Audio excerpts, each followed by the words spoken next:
the scariest travel stories ever. Love scary travel stories?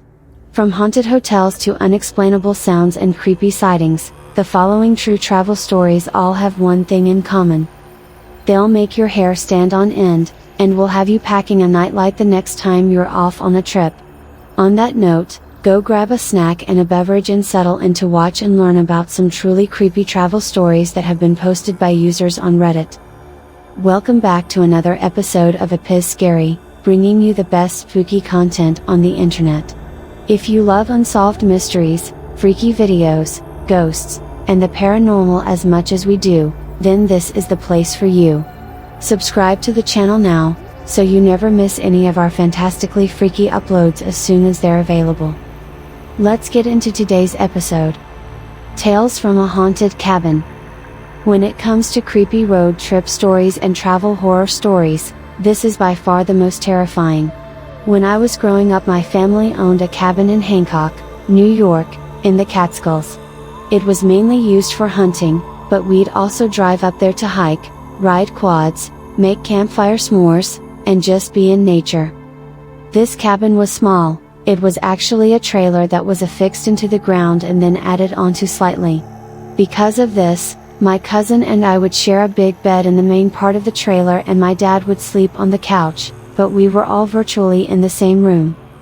One night when I was about 10, I woke up to use the bathroom in the middle of the night and saw a man standing at the end of the bed staring at me. I knew instantly he was a ghost, as he was translucent and was dressed like he was from the mid-1800s. Quickly, I threw the cover over my head and squeezed next to my cousin, terrified. I must have passed out, because the next thing I knew I was on the floor of the trailer, next to the couch. I could hear my dad snoring loudly, but every time I tried to reach out to wake him up, something would grab my hand and pull it back. The next morning, I woke up on the floor of the trailer with my hands over my head. I woke up in an even weirder position the following night when my cousin and I awoke with the bed covered in vomit. It was from me, but I had no recollection of throwing up, and I'd never thrown up in my sleep before. The next 2 times that I went to the cabin, I ended up waking up covered in my own vomit, with barely any recollection of throwing up. This is something that had never happened to me before, but yet it was happening constantly at the cabin. Eventually, we sold the cabin, though years later I was told that a family member once claimed to see a UFO landing in the yard when he got up to use the toilet at 3 a.m. Even now, over 20 years after the incident, I still remember it vividly, and I firmly believe that that cabin is possessed by something inhuman.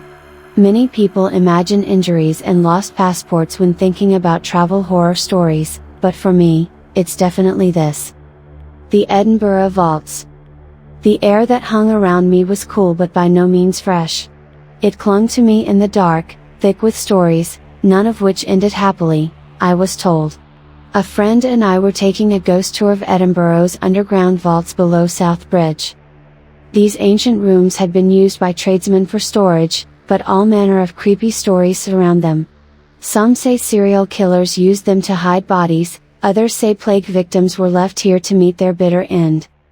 Much of the tour was designed for tourists, including a member of staff jumping out to scare us. Our guide also told us that many guests have odd experiences in the days following the tour. He told us that car radios start out of the blue, and household items mysteriously move around. I passed this off as just another tall tale for tourists, although not for long. My friend and I returned to her apartment and went to bed. Something must have disturbed me because I found myself awake in the middle of the night. I was groggy, but something wasn't right. The door was moving. It swung from fully open to closed, creaking as it did so. I was no longer groggy. There was a reasonable explanation, I knew, if I could just think of it fast enough. Ah, yes. My friend had probably gone to the bathroom and pulled the door closed behind her. I mustered up the courage to roll over, praying to see an empty side to the bed. No. She was fast asleep beside me. Damn it. I lay there shivering, aware there was no explanation for what I just experienced. The next morning, I felt unsettled and flicked through my photos from the tour. I stopped on one that I had taken in almost complete darkness down in the vaults. Two bright neon lights, scratches like fingernails, ran across the screen, despite the fact that there had been no lights in the room where it was taken. I decided to email it to the tour company to see what they would say. The cheery manager replied, they saw many unexplained photos like this, and did I mind if they kept it for their database? I didn't mind, I told him. But secretly, my mind was running into overdrive. What on earth had I witnessed in Edinburgh? An evil presence in a hotel. Many years ago, I stayed at the Stoneleigh Hotel while attending a convention in Dallas. It has a penthouse suite that has hosted Elvis Presley, John Lennon, and many other famous guests. At the time I stayed there, the penthouse stood empty because it was undergoing renovations. Late one night, I befriended a security guard who invited me, along with one of my coworkers, to tour the penthouse. We immediately took him up on the offer. He explained that one of the rooms contained a hidden door that led to an elevator. Apparently one of the previous owners had installed it so he could easily access a room on a different floor where his mistresses stayed. The guard informed us that one of the ladies had fallen to her death in that elevator shaft. He said employees could sometimes still hear the creaking sounds of the elevator, even though it was no longer in use. My friend and I separated as we meandered through all of the rooms on the penthouse level. Even under its state of construction, the beauty of the space was clearly evident. We both had cameras with us and took lots of photos. At one point I wandered down a narrow hallway that appeared to be a servant's prep area of some sort, which led to the kitchen. The lights weren't functioning at the time, and it was after midnight, so it was difficult to make out all of the details. Once I was a few steps into the space, I immediately felt cold and my instincts told me to turn around, so I did. I continued exploring the rest of the space and eventually met up with my friend on one of the balconies. We chatted with the security guard for a few moments, thanked him, and then left. It wasn't until the next day when we were driving home from the convention that we started discussing the details of the penthouse. I asked if she'd noticed the dark hallway that led to the kitchen, and she said yes. I told her I'd started to walk down the hallway but stopped myself because it felt cold and creepy, even evil.